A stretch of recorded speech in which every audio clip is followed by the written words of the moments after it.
Hai, apa kabar? Selamat pagi, selamat siang, selamat sore, selamat malam seluruh rekan-rekan pembelajar juara Nusantara yang hebat-hebat. Jumpa kembali dengan Ibu dosen IRKH di sini bersama kalian. Kali ini di seri mengenai bank dan industri keuangan manual. Nah, sebelum mulainya, terlebih dahulu kita akan belajar pendahuluan mengenai sistem keuangan. Kalian sudah siap? Tapi terlebih dahulu jangan lupa Ibu dosen disupport dengan cara subscribe yang banyak, like yang banyak, sehingga Ibu dosen juga semangat untuk bisa literasi ke seantero Nusantara tercinta. Oke, jangan lupa ya. Oke, kita akan mulai saja. Yuk.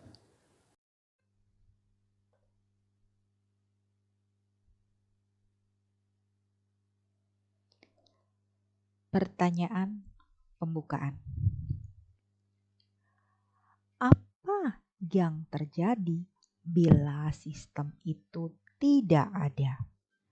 Zero sistem keuangan.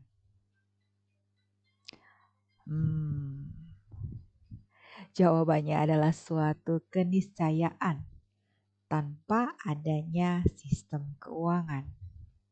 Kenapa? Iya, karena kita memang sudah ada dalam rel kompleks perkembangan sistem keuangan itu sendiri. Urat sendi kehidupan manusia saat ini sudah dibangun dalam sistem keuangan. Sehingga lihatlah, kita bisa bekerja, kita bisa sekolah, kita bisa makan-makan, kita bisa hangout, kita bisa rekreasi, kita bisa belanja ke pasar tradisional, ke pasar modern, bahkan yang sekarang belanja virtual. Artinya seluruh aspek, Bu? Iya. Seluruh aspek manusia telah berkaitan dengan erat yang namanya sistem. Lihatlah gambar di depan kalian. Sistem keuangan membuat yang tidak ada menjadi ada, yang kosong menjadi meriah, yang sepi menjadi riuh. Ya, sistem keuangan merupakan urat nadi kehidupan dalam tumbuh dan kembangnya aktivitas manusia modern, baik di darat, baik di laut, dan juga di udara. Kita lihat betapa riuhnya, betapa meriahnya pun ada di udara. Walaupun screenshot aktivitas radar ini Ibu dosen ambil di hari Jumat tanggal 12 Maret 2021, masih dalam masa pandemi. Tetapi dari penampakan yang kita lihat, jelas langit pun tidak lepas dari denyutan aktivitas manusia. Ya, yang sama artinya dengan ada karena sistem keuangan. Sistem keuangan sebagai urat nadi aktivitas manusia membuat kita menyaksikan bagaimana negara-negara telah tumbuh dan berkembang hingga seperti saat ini. Di tahapan paling modern, kita saksikan bagaimana Dubai, New York, Canberra, Hong Kong, Singapura, Beijing, bahkan Jakarta sendiri telah mengalami fase-fase perubahan. Apakah kalian punya shoot negara-negara tadi yang sudah disebutkan? saat belum seperti yang kita lihat seperti sekarang ini?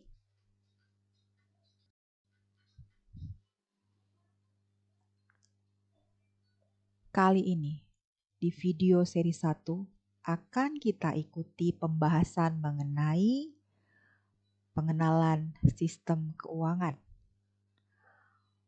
yang dirujuk dari referensi manajemen lembaga keuangan, kebijakan moneter, dan perbankan.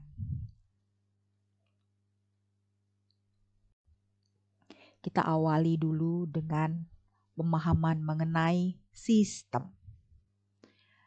Apa itu sistem? Dikutip dari Wikipedia,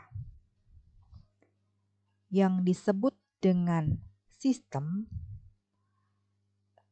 adalah suatu kesatuan yang terdiri atas komponen atau elemen yang dihubungkan bersama untuk memudahkan aliran informasi, materi, atau energi untuk mencapai suatu tujuan. Istilah ini sering digunakan untuk menggambarkan suatu set entitas yang berinteraksi. Nah, Wikipedia ini menyatakan bahwa sistem itu berasal dari bahasa Latin dan bahasa Yunani. Kita perhatikan di sini yang menjadi underbold kita mengenai sistem adalah pertama, satu kesatuan.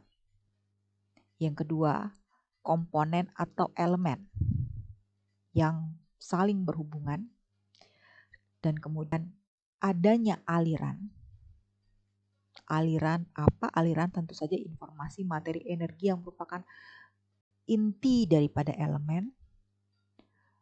Dan bagaimana sistem itu ada dalam rangka mencapai suatu tujuan. Nah, pengertian sistem ini coba kita kaji dari apa yang sudah pernah kita pelajari dulu. Oke ya, kita belajar asik nih saat ini. Oke. Kalau berbicara sistem paling mudah, Bu dosen itu ingat waktu zamannya masih belajar biologi di sekolah menengah dulu. Zaman dulu Bu dosen sekolah di ujung timur Indonesia, zaman SMP ya. Pada waktu itu di zaman sekolah menengah kita mulai belajar banyak mengenai sistem. Ada yang masih ingat? Kalau berbicara mengenai pertumbuhan dan perkembangan seperti tadi di slide awal, kita mempelajari dan memaknainya dengan membandingkannya melalui ilmu aspek tumbuh kembang manusia. Nah, seperti dalam sistem peredaran darah, dalam sistem pernafasan, sistem ekskresi, sistem sekresi, sistem pernafasan, sistem reproduksi. Nah, dari sistem ini kita akan coba memahami cara asik belajar sistem keuangan melalui konsep sistem yang dulu pernah kita pelajari. Apa yang sama dan kemudian membedakannya. Gimana? Setuju nggak? Oke ya, jadi kita belajar dari sesuatu yang sudah pernah kita pelajari dulu ya, dengan penekanan pada ada tumbuh dan kembang. Bertumbuh dan berkembang. Kita lanjut ya. Ya. Berangkat dari pengertian atau definisi Wikipedia tadi, yang menjadi penekanan adalah kesatuan, komponen, satuan terkecil, aliran, serta batasan untuk mencapai tujuan. Nah, sama dengan sistem peredaran darah, kita coba lihat ya, dari sebelum kita memahami sistem keuangan, kita lihat dari sistem peredaran darah. Sistem peredaran darah berbicara mengenai kesatuan, yaitu kesatuan sistem dari peredaran darah itu sendiri. Kemudian komponen-komponen yang terlibat, ingatkan waktu itu kita pernah belajar ada mengenai serambi kiri, serambi kanan, bilik kiri, bilik kanan, klep, aorta, keping darah, air, vitamin, oksigen, pembuluh darah, kapiler, vena, dan seterusnya. Jadi ada komponen, elemen, dan partikel yang dibawa. Kemudian sistem peredaran darah juga berbicara mengenai satuan terkecil. Satuan terkecilnya itu apa? Sel darah. Ya, dari satu sel kemudian pindah ke sel yang lain. Kenapa? Akibat adanya aliran pemompaan yang berawal dari jantung ke seluruh tubuh. Otak yang memerintahkan terjadi pemompaan dari jantung sampai akhirnya kembali lagi kepada jantung melalui yang namanya seluruh tubuh kita. Nah, aliran ini yang kemudian terus-menerus terjadi, terus-menerus membuat pertumbuhan dan perkembangan sehingga kita yang masih kecil dari lahir bisa kemudian bertumbuh dan berkembang seperti adanya saat ini. Nah, jangan lupa juga bahwa dalam aliran itu ada batasan aliran, ada batas normal tekanan yang menjadi indikator bahwa aliran itu berjalan dengan lancar. Tekanan tinggi, batas tertinggi, dan batas terendah yang masing-masing individu ataupun entitas mempunyai batasannya. Mungkin satu individu dengan individu lain mengalami perbedaan yang tidak terlalu jauh perbedaannya, ya. Nah, sama juga dengan cara pandang itu kita coba terapkan ke sistem keuangan. Nah, kita sekarang pahami dulu apa itu sistem keuangan. Yang kedua, komponen-komponen yang ada dalam sistem keuangan. Yang ketiga, satuan terkecilnya tuh apa sih? Yang memindahkan dari satu unit ke unit yang lain. Unitnya itu apa dan alirannya itu apa? Kemudian kita juga pahami mengenai aliran dalam sistem keuangan. Apa yang dialirkan? Kemudian kestabilan aliran sistem keuangan itu mempunyai batas tinggi dan batas rendah tentu saja sehingga aliran itu bisa berjalan dengan baik. Apa batasan-batasannya? Kemudian fungsi sistem keuangan itu apa sehingga yang namanya entitas ini kemudian bisa menumbuh kembangkan suatu entitas ekonomi untuk mengalami tahapan demi tahapan menjadi tahapan yang tertinggi, ya, seperti hal sistem peredaran darah dari bayi kemudian menjadi individu yang mature, kemudian bagaimana sistem keuangan dari yang dia mengolah dari yang tidak ada, kemudian menjadi ada bahkan kompleks dan modern. Oke, sepakat ya kita pelajari dari situ. Pertama, sistem keuangan. Sistem keuangan berarti kita berbicara mengenai kesatuan atau entitas, tentu saja mengenai uang di sini, ya. Sistem uang, entitas uang. Oke. Kemudian kita masuk kepada yang namanya komponen atau elemen. Apa saja sih komponennya? Apa saja sih elemennya?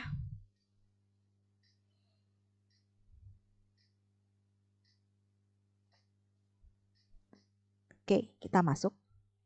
Menurut Peter Isrus tahun 2000, yang dimaksud dengan sistem keuangan adalah kumpulan dari institusi, pasar, peraturan-peraturan, ketentuan perundang-undangan, teknik-teknik di mana surat berharga diperdagangkan, tingkat bunga ditetapkan, dan jasa-jasa keuangan atau financial services dihasilkan dan ditawarkan ke seluruh bagian dunia.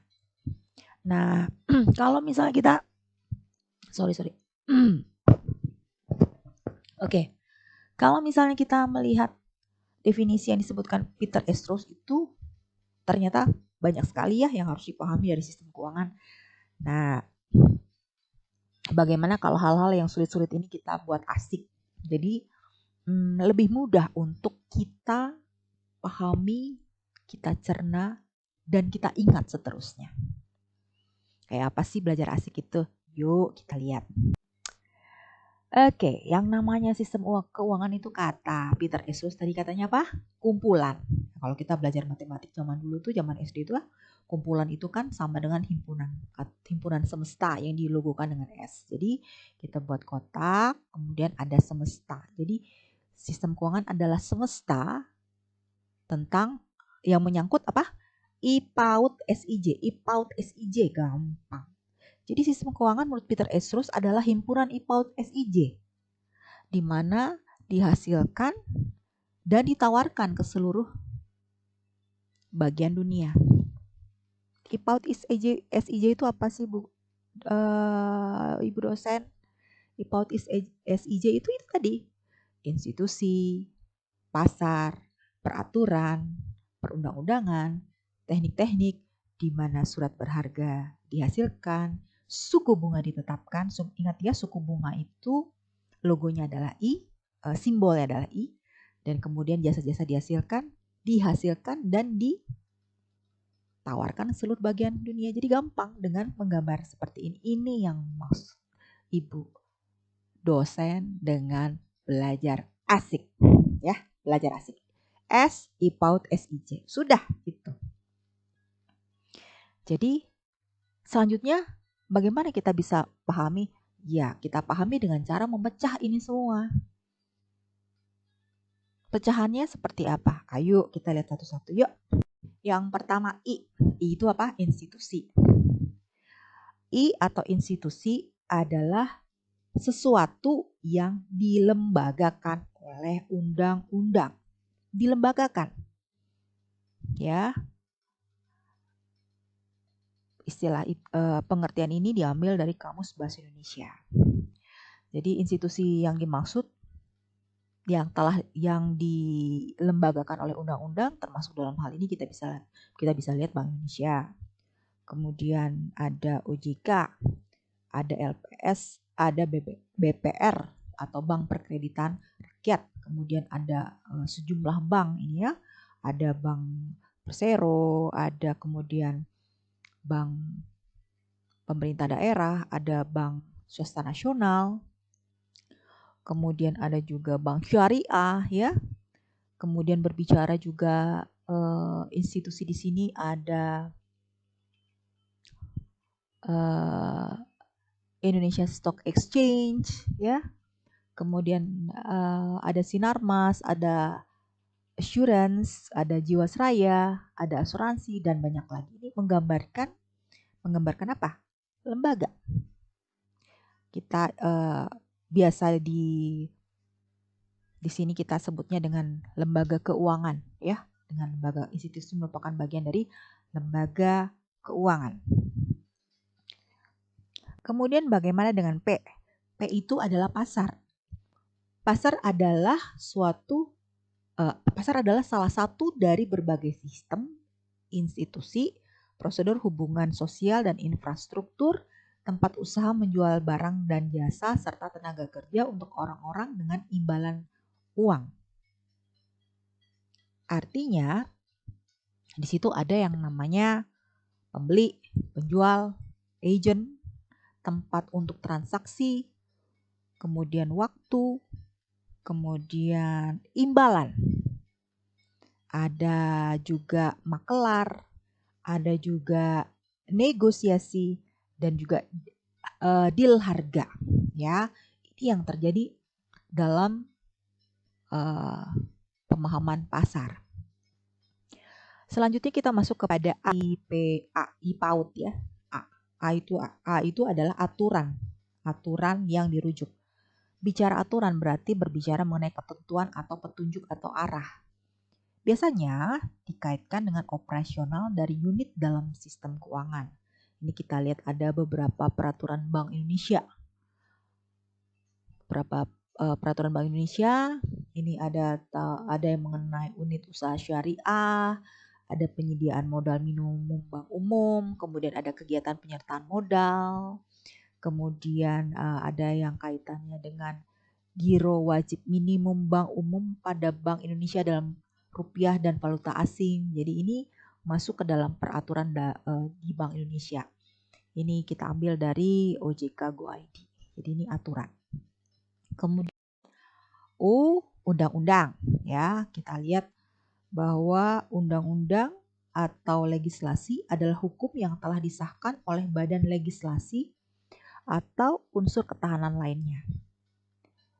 Kita bisa merujuk undang-undang dari subjek profil institusi kita. Misalnya dari Undang-Undang Republik Indonesia mengenai perbankan. Kemudian ada Undang-Undang Republik Indonesia mengenai otoritas jasa keuangan. Kemudian ada yang mengenai perbankan syariah.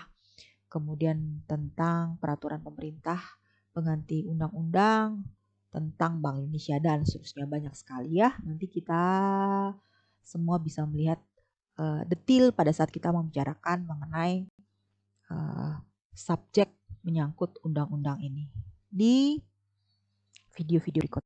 Selanjutnya teknik.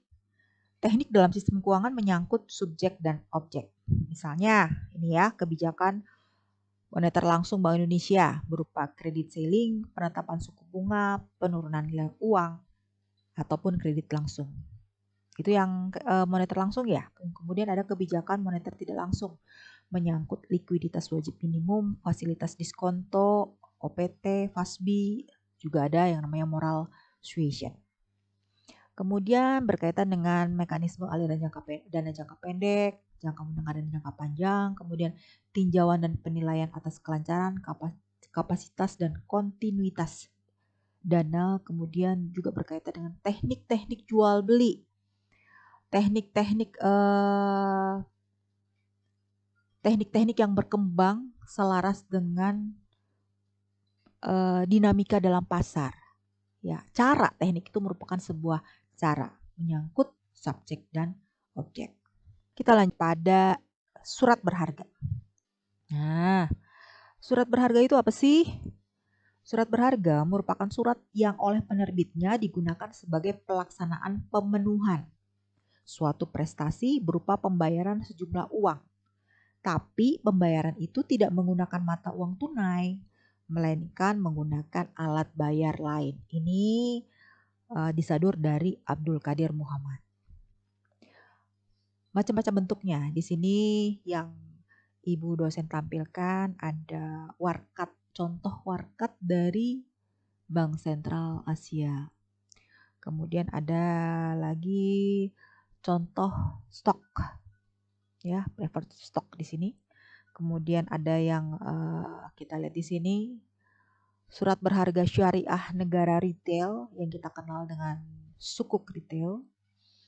Ada juga certificate of deposit, ya. Ini adalah contoh-contoh dari surat berharga.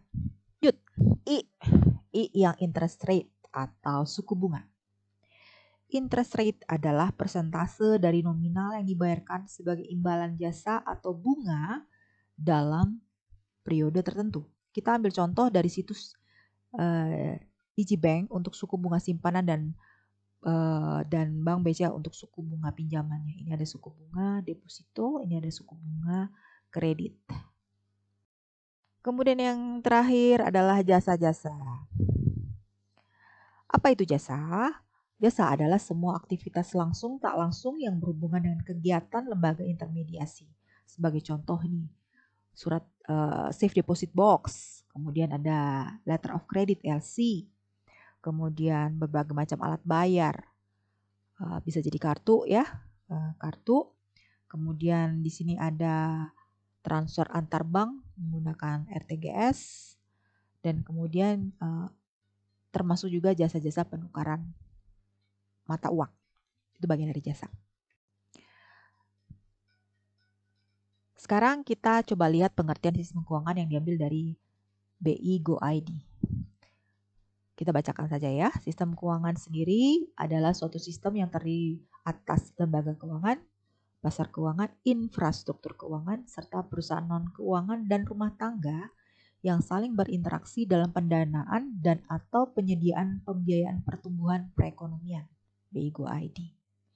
Jadi di sini sudah meliputi ya lembaga keuangan, ada pasar keuangan, infrastruktur. Kemudian kita juga melihat di sini ada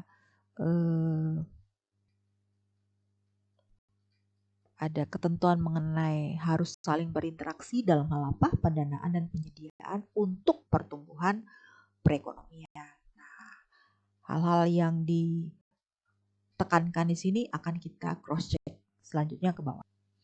Kemudian masih kita lihat bagaimana belajar asiknya menggunakan yang kita bandingkan dengan sistem peredaran dana tadi ya. Nah, bagaimana sekarang dengan metode aliran di sistem keuangan?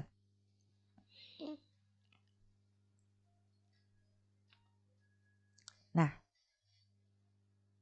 jangan lupa bahwa tadi bahwa yang namanya aliran itu menyangkut aliran uang ya yang berpindah dari satu unit ke unit lain ya.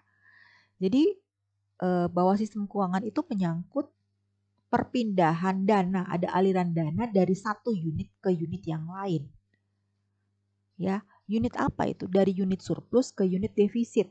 Kalau dalam peredaran darah kan ada satu sel darah ke satu sel darah yang lain ya, lintasan terkecil. Sedangkan di sistem keuangan dari yang surplus dia berpindah ke defisit. Ini satuan yang paling kecil, yang dipindahkannya adalah tentu saja uang. Nah, ternyata secara historis flow of fund atau aliran dana itu ada 3. Kita lihat ini berdasarkan referensi dari Dahlan Siamat dalam bukunya Manajemen Lembaga Keuangan. Nah, yang pertama adanya aliran yang disebut direct finance. Direct finance terjadi karena adanya pemilik dana, disebut lender atau saver, dan adanya pencari dana yang disebut dengan borrowers atau spenders ya. Pemilik dana bisa meminjamkan uang saat ada pencari dana membutuhkan pinjaman. Ya, ini langsung. Jadi pinjamannya secara langsung. Nah, pinjaman ini apa ada masalah?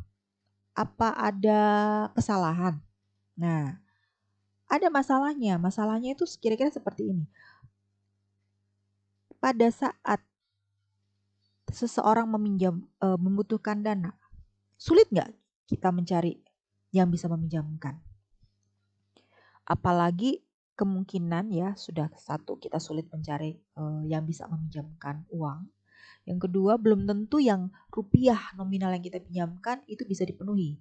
Minjamnya 1 juta, yang punya uang hanya ada 500.000 misalnya. Belum lagi yang mau pinjam itu mungkin 1 tahun, yang meminjamkan itu hanya mungkin bersedia 3 bulan misalnya. Itu kan tentu sudah menjadi suatu hal yang menjadi suatu masalah ya, sulit untuk ketemu. Kadang-kadang juga yang jadi masalah misalnya kepercayaan. Belum tentu si yang meminjamkan itu percaya terhadap yang pinjam. Apa uang saya kembali ya kalau seandainya saya pinjamkan? Siapa yang menjadi jaminan bahwa uang saya aman? Ya. Kemudian apa dasar saya untuk meminjamkan kepada dia? Kalau uang saya dipinjamkan berarti pada saat saya membutuhkan bagaimana nanti saya mencari dia, ya kan? Jadi banyak sekali permasalahan yang terjadi. Nah, karena adanya permasalahan di direct finance muncullah yang namanya semi direct finance. Ya, ini gambarnya warnanya lingkarannya merah ya, dalamnya agak-agak agak-agak peach, agak-agak pink ya. Ini ada 2 di sini. Di sini masalah mengenai tadi ya jumlah pinjaman, durasi pinjamannya atau waktunya, kepercayaan terhadap peminjam diambil alih resikonya oleh pihak broker atau dealer. Ya, di sini yang bermain adalah biasanya financial intermediaries serta financial markets. Nah, biasanya yang sering mengambil alih untuk semi direct finance ini adalah broker dan dealer. Broker dan dealer yang dalam teknik pembiayaan dapat mengurangi satu, biaya transaksi, kemudian yang kedua adalah biaya informasi. Juga penengah ini mampu meningkatkan kemampuan likuiditas dan menjadi jaminan kepercayaan. Kalau broker adalah pihak yang hanya mempertemukan pihak pembeli dengan penjual dengan tidak mengambil risiko apapun dengan mendapatkan fee dari pihak pemberi instruksi. Sedangkan yang namanya dealer, dia menyediakan informasi dan jasa jual beli surat berharga serta melakukan peran intermediasi penjual dan pembeli efek dengan membeli terlebih dahulu efek dengan harapan nanti kemudian hari akan menjual lebih tinggi sehingga akan mendapatkan keuntungan. Jadi dia mengambil keuntungan dari kesulitan yang diambil sebagai pelaku intermediaris. Nah, kemudian karena adanya keterbatasan lagi, terutama mengenai makin berkembangnya transaksi-transaksi pinjaman berkaitan dengan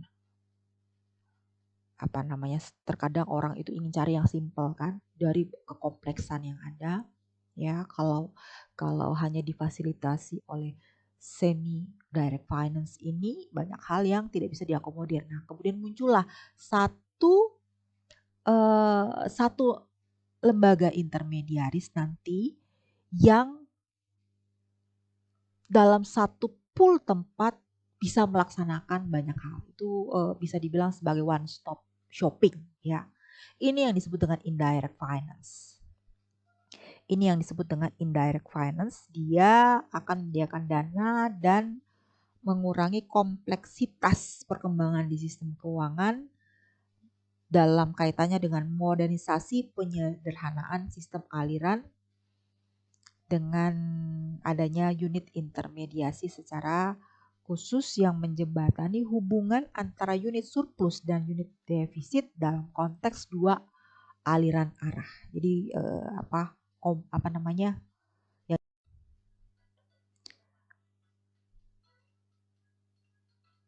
Nah, ini satuan terkecil arus aliran dana dalam sistem keuangan dengan adanya intermediasi.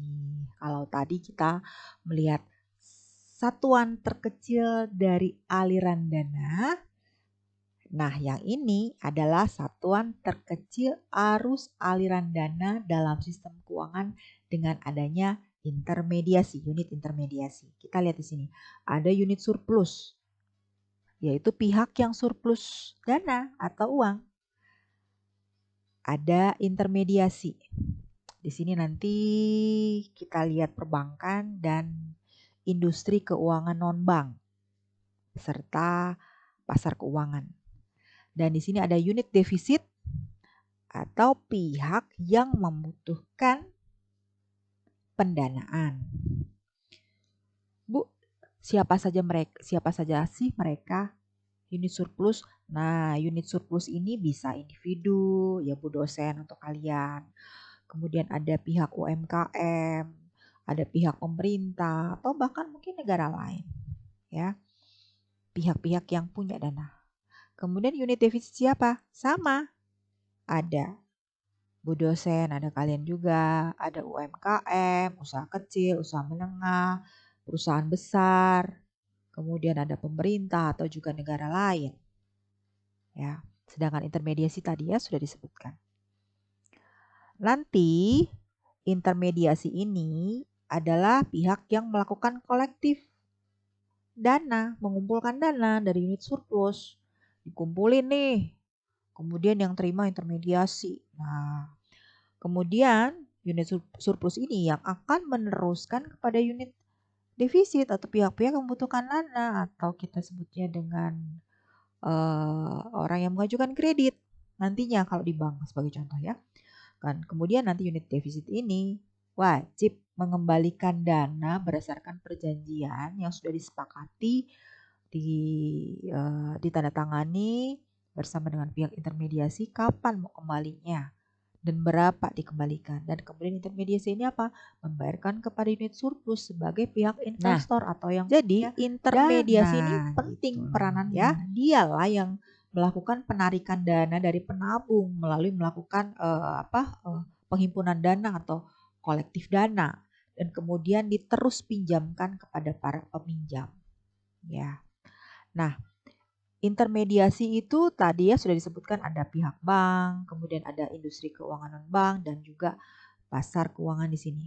Nah, lawan dari intermediasi adalah disintermediasi, yaitu penarikan dana dari lembaga intermediasi oleh penabung dan si penabung itu meminjamkan langsung kepada para peminjam. Jadi dia tidak melalui intermediasi, itu disebut disintermediasi. Misal, penabung menarik simpanan dari bank dan langsung membelikan saham dan atau obligasi. Karena penabung ini berharap tingkat bunga yang lebih tinggi dibanding harus dilakukan melalui bank lagi. Jadi dia lebih memilih capek dibandingkan harus berbagi kepada intermediasi, atau juga mungkin dia sudah mulai tidak percaya kepada sistem yang ada di bank. Ya, misalnya karena terjadinya systemic risk. Untuk itu, penabung menggunakan jasa intermediasi keuangan. Kenapa? Karena ada beberapa intermediasi atau kemampuan yang dimiliki para penengah ini, mediator ini, yang kemudian risiko-risiko itu diambil alih, ya. Apa aja sih peranan intermediasi dari unit-unit intermediasi ini? Yang pertama adalah keamanan. Jadi unit intermediasi ini memberikan keamanan atas kemungkinan tidak dibayarkannya kembali simpanan penabung, para penabung atau para investor akibat gagal bayar. Nah, kalau di Indonesia ini kita punya LPS ya, Lembaga Penjamin Simpanan.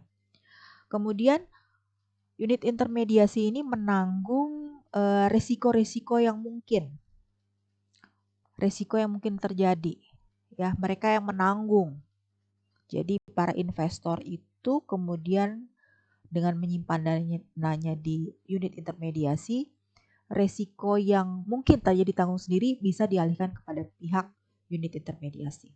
Kemudian intermediasi yang bisa dilakukan adalah berkaitan dengan intermediasi likuiditas, yaitu berkaitan dengan kemampuan likuiditas bank kepada penabung dengan penawaran berbagai produk simpanan yang dianggap bersifat lebih liquid, ya. Jadi ada beberapa pilihan likuiditas apabila menggunakan intermediasi yang menjembatani kebutuhan investor ataupun para pihak yang membutuhkan pendanaan. Kemudian intermediasi yang bisa dihasilkan oleh unit intermediasi ada yang lainnya adalah intermediasi aksesibilitas. Itu berhubungan dengan pemanfaatan jasa-jasa intermediasi perbankan, contohnya dalam hal menabung atau mendapatkan pinjaman. Jadi berkaitan dengan akses yang mudah, ya. Karena itu tadi mungkin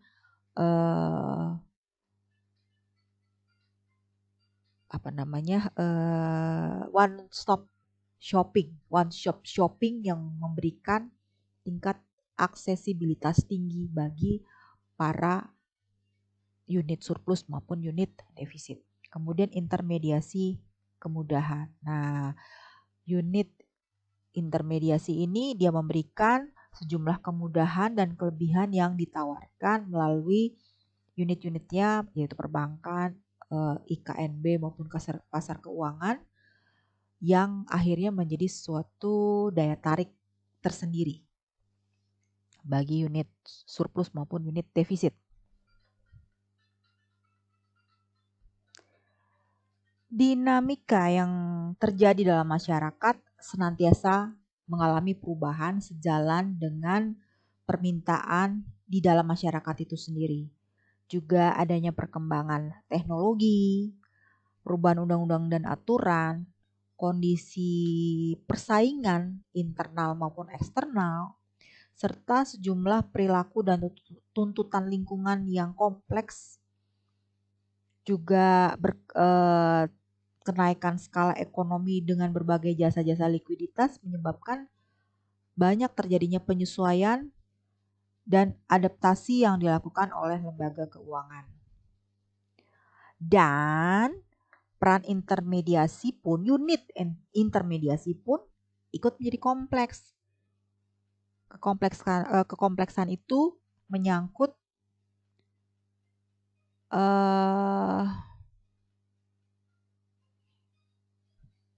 berkaitan dengan jatuh tempo, ya.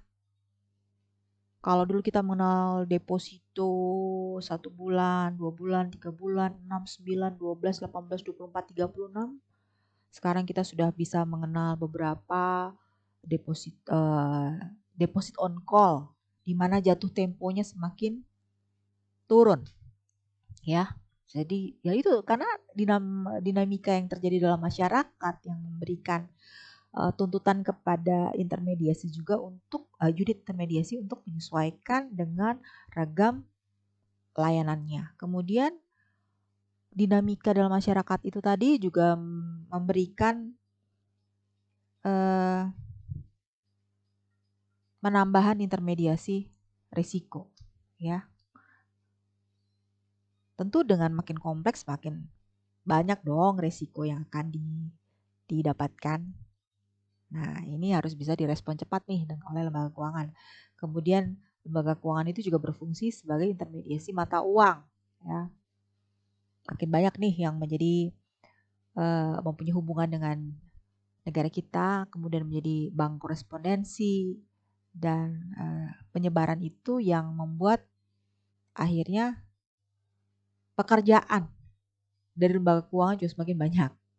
Kemudian intermediasi denominasi, kebutuhan untuk mata uang yang semakin, yang tadinya kita hanya punya beberapa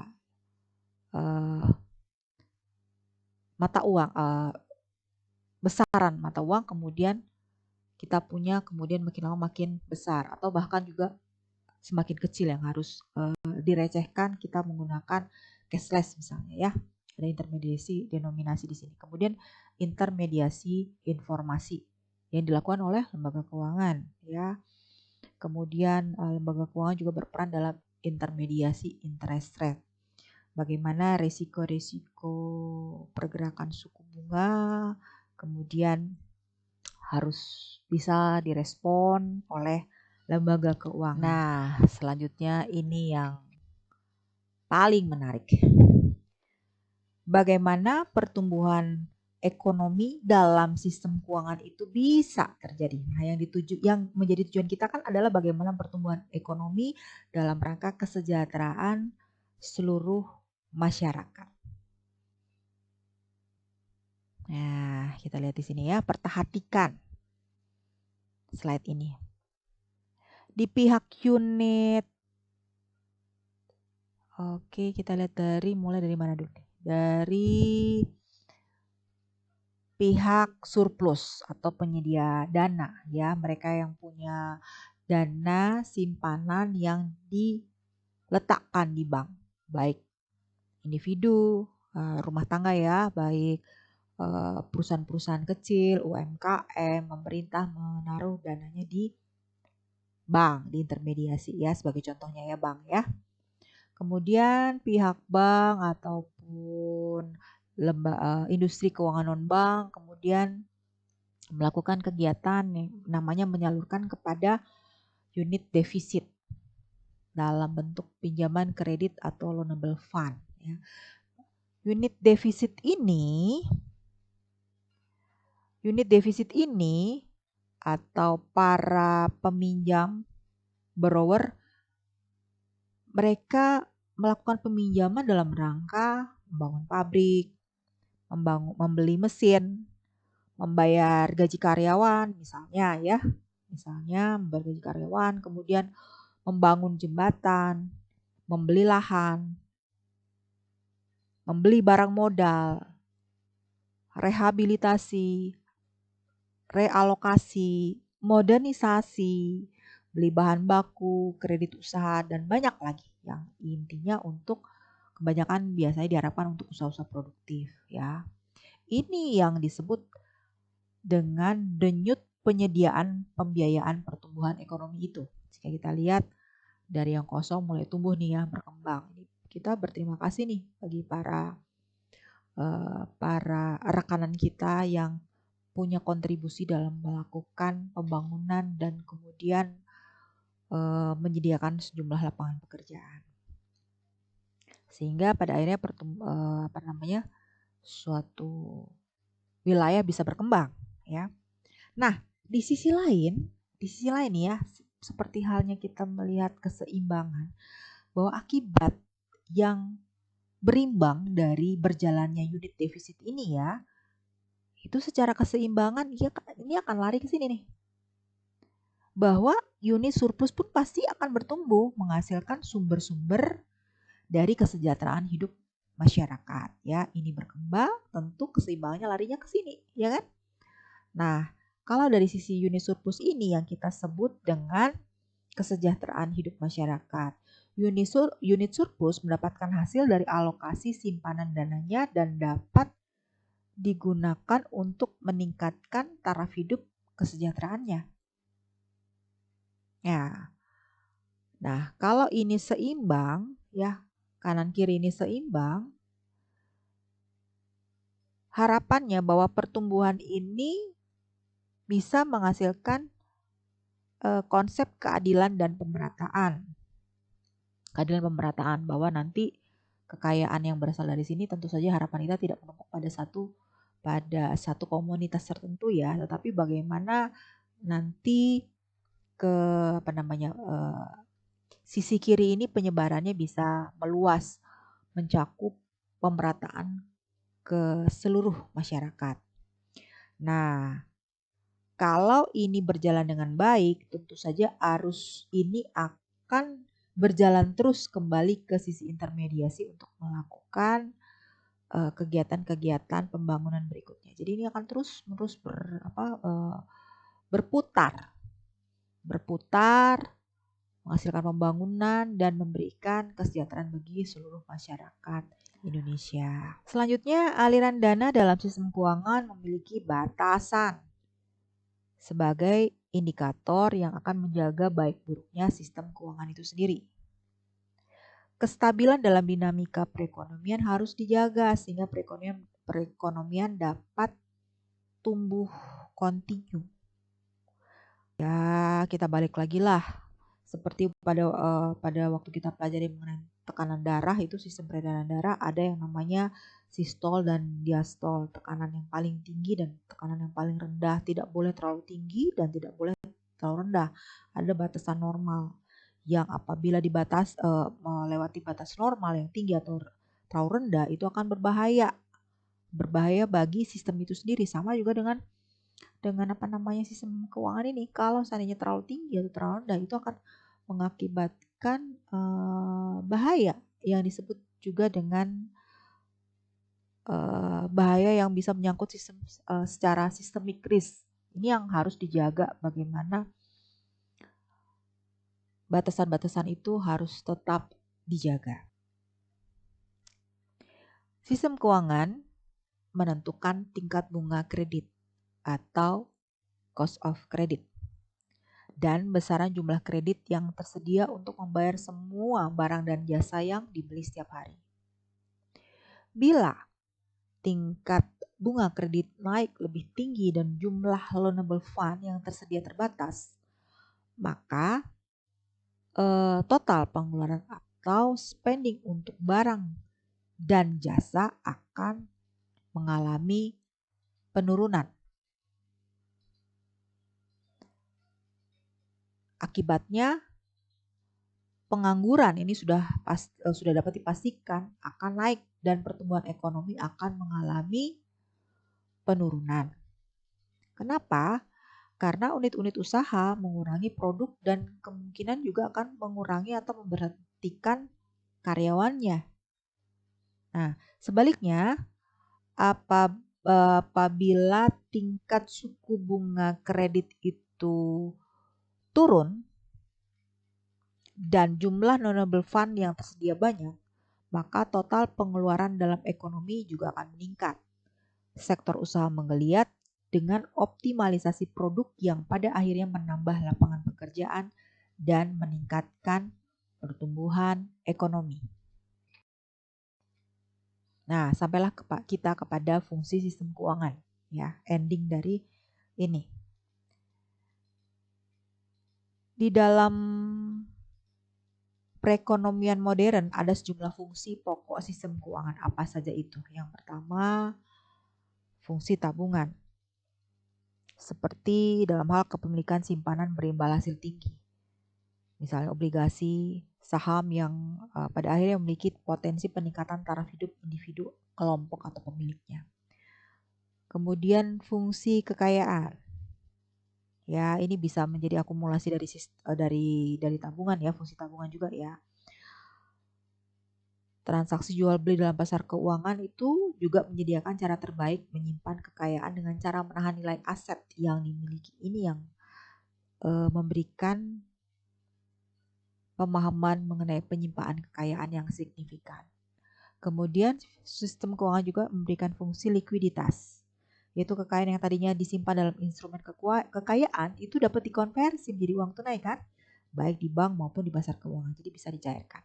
Kemudian fungsi keuangan juga menyediakan kredit atau pinjaman dengan janji untuk membayar kembali di masa yang akan datang. Kredit ini digunakan untuk membeli barang-barang, sehingga pengusaha bisa menggunakan fasilitas kredit itu untuk tujuan produksi. Kemudian sistem keuangan juga memberikan fungsi pembayaran dengan adanya sejumlah transaksi barang dan jasa seperti adanya cek, giro, kartu kredit, ya, kartu debit, clearing, transfer elektronik, phone banking, electronic banking, dan juga RTGS, kemudian inkaso, ya, atau bahkan juga transfer luar negeri, Western Union, dan seterusnya ya. Kemudian risiko. Fungsi risiko berkaitan dengan penawaran proteksi atau risiko jiwa, kesehatan, harta, risiko penghasilan kepada semua usaha dan konsumen termasuk dalam hal ini pemerintahan. Kemudian fungsi kebijakan, misalnya saat otoritas keuangan turun tangan untuk mempengaruhi tingkat bunga dan jumlah kredit. Usaha-usaha mempengaruhi rencana belanja dan pinjaman masyarakat yang pada gilirannya akan mempengaruhi pertumbuhan kerja, produksi, dan harga barang-barang. Nah, tadi kita sudah sempat sebut bahwa sebagai unit intermediasi selain perbankan dan industri keuangan non-bank, ada juga pasar keuangan. Apa sih itu pasar keuangan? Pasar keuangan adalah pasar di mana aset keuangan diterbitkan dan diperdagangkan. Nah, di dalamnya ada yang melalui pasar uang dan dari pasar modal. Untuk pasar uang sendiri, produk yang dihasilkan, diterbitkan di situ ada T-bills, ada sertifikat deposito, commercial paper, euro dollar deposit, bankers acceptance, federal funds, ataupun repo. Kemudian di pasar modal ada treasury notes, ada treasury bonds, ada mortgage, ada juga saham. Tadi kalau sistem keuangan itu, pasar keuangan itu kita berbicara banyak mengenai investasi jangka panjang ataupun jangka pendek. Investasi itu apa sih sebenarnya? Nah, ini untuk sepintas ya kita akan mencoba memahaminya. Investasi itu secara umum diartikan sebagai penanaman dana dalam bentuk barang modal. Nah, kalau investasi di sektor keuangan dihubungkan dengan penanaman dana dalam berbagai jenis aset keuangan. Kalau di sektor keuangan ya, misalnya di simpanan berjangka, sertifikat deposito, atau beli surat berharga di pasar uang dan pasar modal. Aduh, ini maaf banyak beberapa ini ya typo. Kemudian kalau jenis aset finansial itu apa aja Bu?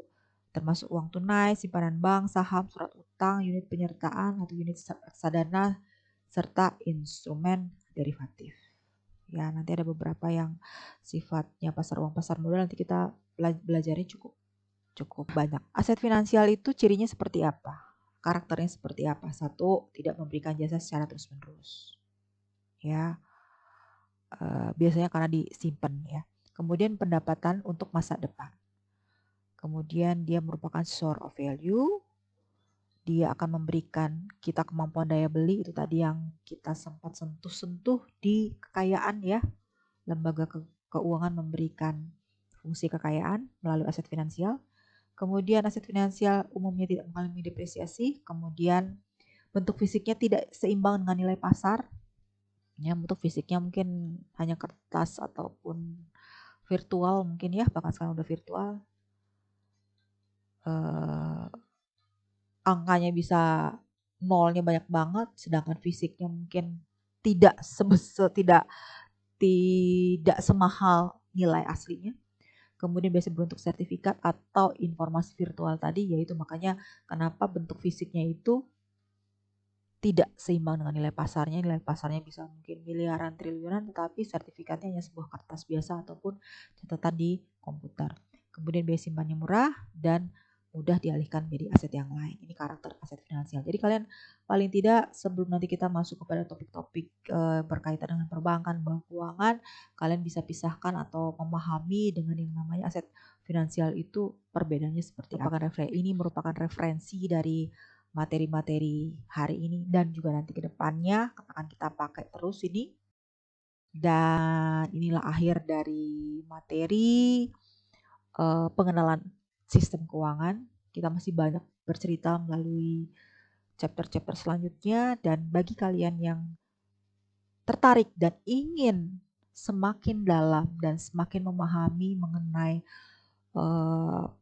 topik ini, terutama yang kedua adalah perbankan dan industri keuangan non-bank, mari sama-sama kita support channel Bu Dosen ini untuk semakin berkembang, untuk Bu Dosen semakin semangat memberikan literasi kepada kita semua sehingga pembelajaran itu tidak tersekat-sekat, tapi apabila memungkinkan siapapun yang ingin belajar, siapapun yang ingin